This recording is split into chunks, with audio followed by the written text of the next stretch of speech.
Cancer, hi, welcome to Mystic Queen PH.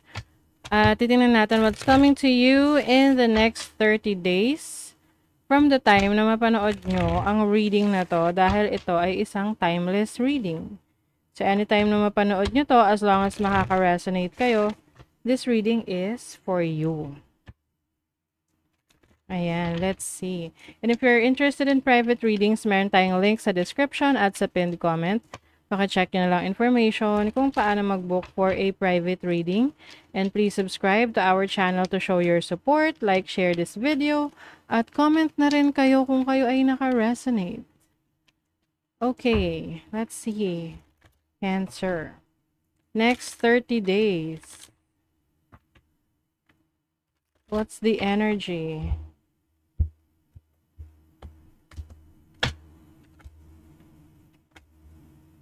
Oh. Wow. It's fun. Merong fun energy rito para sa iba sa inyo, no? May mga travel opportunities with your family, your friends. Pero meron din dito na disappointment, no? Merong disappointment pagdating sa inyong mga makakasama. 'Di ba minsan may mga lalo na pag grupo yung pag-alis ninyo, minsan meron diyang pasaway o kaya hindi kayo magkasundo, no? So pay attention to that. Now, the Prince of Wands energy is about pagkakaroon ng lakas ng loob na gawin yung mga plano mo, yung mga iniisip mo. Mas excited ka ngayon to make things happen for yourself. The Ace of Discs is about new beginnings sa trabaho mo, sa career mo. So I feel like meron kang susubukan na something new. Hindi siya kagaya ng dati mo nang nakakagawian. So maaring, let's say sa trabaho, halimbawa, sanay ka sa trabaho na ikaw ay let's say nasa retail, no? Nasa pwedeng cashier ka, ganyan.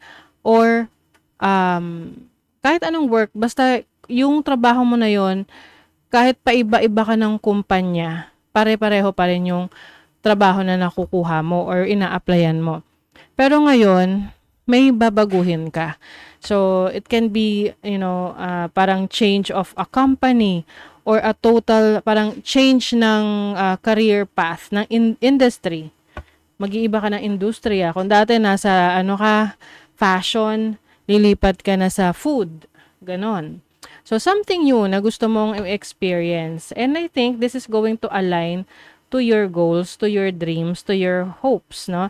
And I feel like this is going to bring in more happiness sa buhay mo. Kaya lang, syempre, hindi naman laging ganon na puro saya lang, 'di ba? Kasi nga balance, dapat meron ding something na matcha-challenge ka. So, maaring yun yung along the way, you will feel challenged on kung paano mo ma-achieve yun. Yung iba kasi, halimbawa, nagiging successful sila sa trabaho, career nila, pero sa relationship nila, laging may problema. Yung ganon. So, hindi lahat nakukuha or maibibigay, diba? I just want to clarify, what is the Three of Swords here? Feeling ko rito, disappointment sa family eh.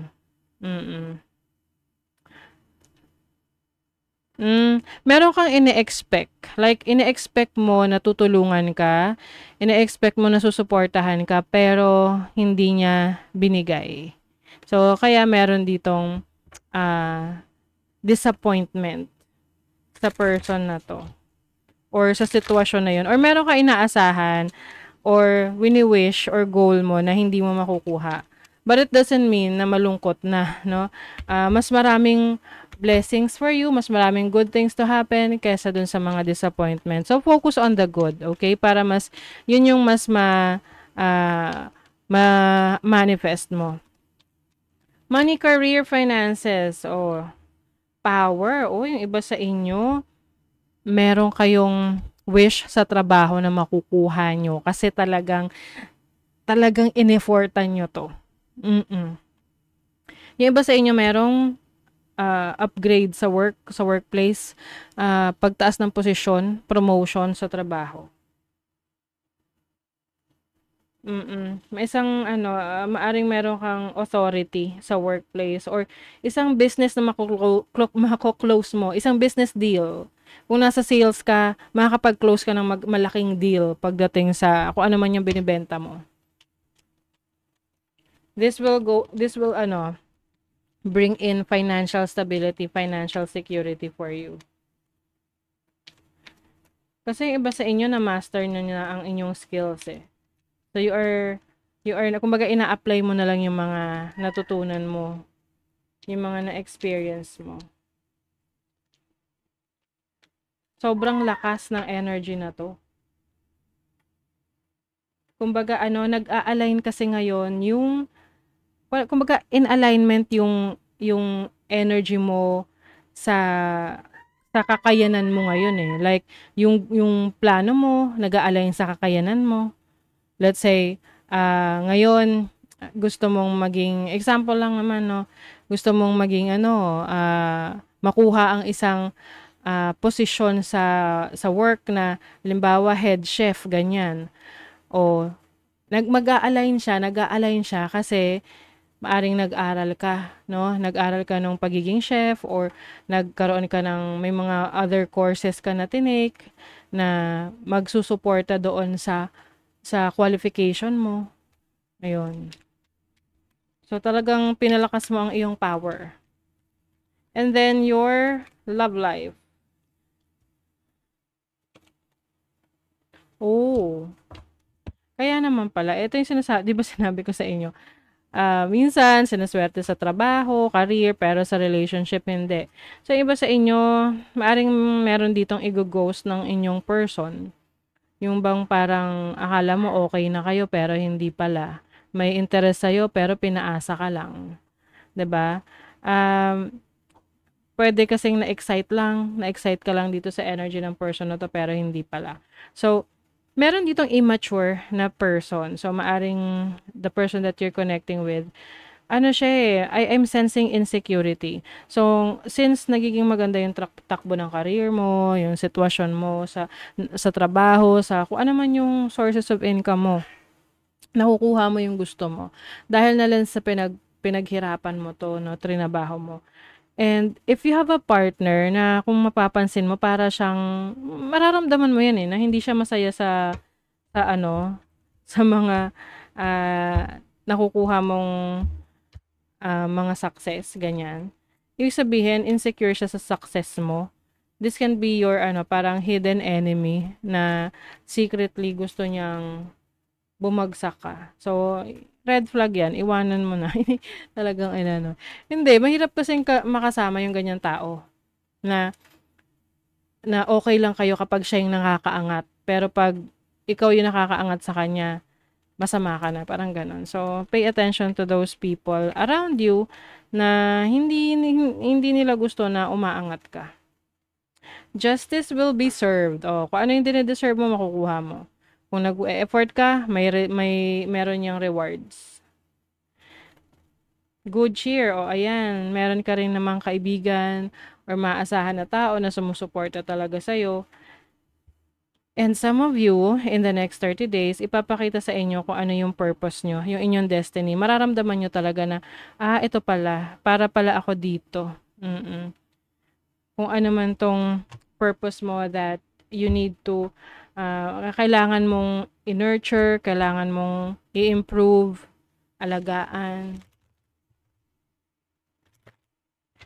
Let's see what else. Listen.